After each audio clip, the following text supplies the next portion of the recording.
సంఘాలు ఉన్నారు కదమ్మా, చెప్పండి. ఇద్దరుంటే ఎంత, ముగ్గురుంటే ఎంత? 45,000 రూపాయలు తల్లిదండ్రుల అకౌంట్లు వేస్తాం. నాయకులు చెప్తాం కదా, నాయకురాలు చెప్తాం కదా. 6వ హామీ ఏంటి తల్లి? మహిళలు ఆర్టీసీ బస్సులో ఉచితంగా ప్రయాణించే హక్కు మన ప్రభుత్వం కల్పించబోతుంది తల్లి. ఇట్లా కాదమ్మా, ఇట్లా డ్రైవర్ అంకల్ నడుపుతారు కదా, డ్రైవర్ నడుపుతుంది కదా, అందుకే ఉచితంగా ఆర్టీసీ బస్సులో మహిళలు ప్రయాణించే హక్కు మన ప్రభుత్వం కల్పించబోతుంది తల్లి. ఇక్కడ పెరగలేదు, నేను పుట్టి పెరిగింది హైదరాబాద్ లో తల్లి, కానీ ఇక్కడ ఉన్న ప్రతి ఒక్కరిని మీకు అదే చెప్పారు. కానీ అది కొద్ది రోజుల్లోనే మీరు అది మాకు న్యాయం చేశారు. ఇప్పుడు వాటర్ రోజు వస్తుంది, 6 లోపే వస్తుంది, 6 లోపే. ఇక్కడ మాకు ఇంట్లో పట్టాలు లేవు కదా, 2 సార్లు ఇల్లు లేపేస్తారని చెప్పి హడావుడి చేశారు వైసీపీ వాళ్ళు. అప్పుడు మీరే వచ్చారు, వచ్చి అంతా చేశారు. ఇప్పుడు కూడా మీరు గెలిపిస్తే, మీరు అధికారంలోకి రాకముందు ఇలా చేశారంటే అధికారంలోకి వస్తే ఇంకా మంచి చేస్తారు అని ఉంది. ఈ ప్రజలందరూ ఈ దృష్టిలో పెట్టుకొని మళ్ళీ టీడీపీ రావాలని కోరుకుంటున్నాను. తప్పనిసరిగా తల్లి ఇల్లు లేపేసాక ఎవరిని వస్తే చెప్పు, లొకేషన్ వస్తే నేను లేపేస్తాను చెప్పు తల్లి.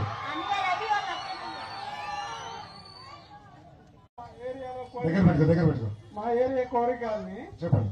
ఆ కోరికాలలో వచ్చేసి మాకు ఇళ్ల పట్టాలు కూడా లేవు.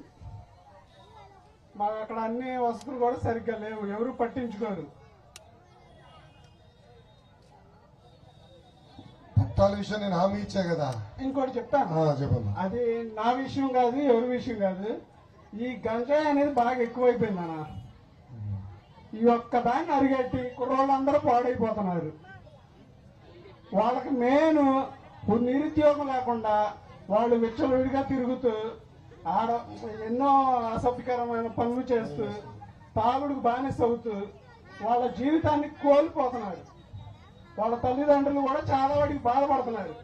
ఇది ఎవరికి చెప్పాలో కూడా తెలియక, నాకంటూ ఏ సమస్య లేదు, అంటే ఇప్పుడున్న యువతరం పాడైపోతుంది కాబట్టి వాళ్ళ మూలన ఎంతమంది ఆడవాళ్ళు ఇబ్బంది పడుతున్నారు కాబట్టి, ఎన్నో కుటుంబాలు ఇబ్బంది పడుతున్నాయి కాబట్టి మీ దృష్టికి తీసుకురావాలని చెప్తున్నా. అంతే అన్న. తమ్ముడు చెప్పింది కరెక్టే కదా. పోలీసు వాళ్ళు కూడా గంజాయి ఈరోజు ప్రతి గడపలోకి వచ్చింది. అమ్మా, బాబు గారు ముఖ్యమంత్రి ఉన్నప్పుడు ఏనాడు గంజాయి ఉండేది కాదు, డ్రగ్స్ ఉండేది కాదు. ఈ రోజు గంజాయి ఇంత విచ్చలవిడిగా వచ్చిందంటే దానికి కారణం ఏంటి తెలుసా తల్లి?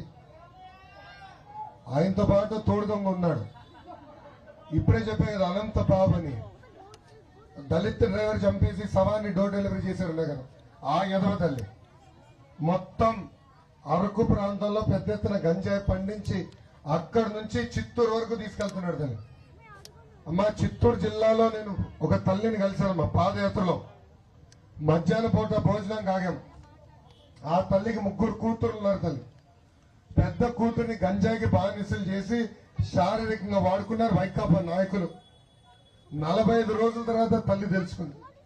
ఆమె వచ్చి నాకు చెప్పింది, నా పాప గంజాయి ఇవ్వకపోతే చేతులు ఇటుట కదులుతా ఉంటాయి, నేను హాస్పిటల్ తీసుకెళ్తా, కనీసం మాట సాయం చేయను. నేను ఫోన్ చేసి సిఎంసి వెల్లూరుకు పంపించేస్తాను. ఆ తల్లి ఏం చెప్పిందో తెలుసా? ఆ రోజు మా పెద్ద కూతుర్ని మీరు కాపాడబోతే ఆ కూతుర్ని నేను చంపేస్తాను. ఎందుకమ్మా అంత పెద్ద మాట మాట్లాడా అంటే, కనీసం మిగతా 2 కూతుర్లు బాగుపడతారు కదా అని. అమ్మా, డాలర్స్ నగర్ లో నేను ఆగాను తల్లి, ఇట్లనే సమావేశం పెట్టుకున్నా. అక్కడ తల్లి నుంచుని చెప్పింది, వాళ్ళ ఇంట్లో ఉన్న మగవాళ్ళందరినీ గంజాయికి బానిసలు అయిపోయారు. వాళ్ళు ఈరోజు అనేక ఇబ్బందులు ఎదుర్కొంటున్నారు. ఇప్పుడే మంగళగిరిలో నేను రచ్చబండ చేసి వచ్చానమ్మా. 3-4 వార్డులో అక్కడ మహిళలు వాళ్ళ బాధలు చెప్పుకుంటున్నారు.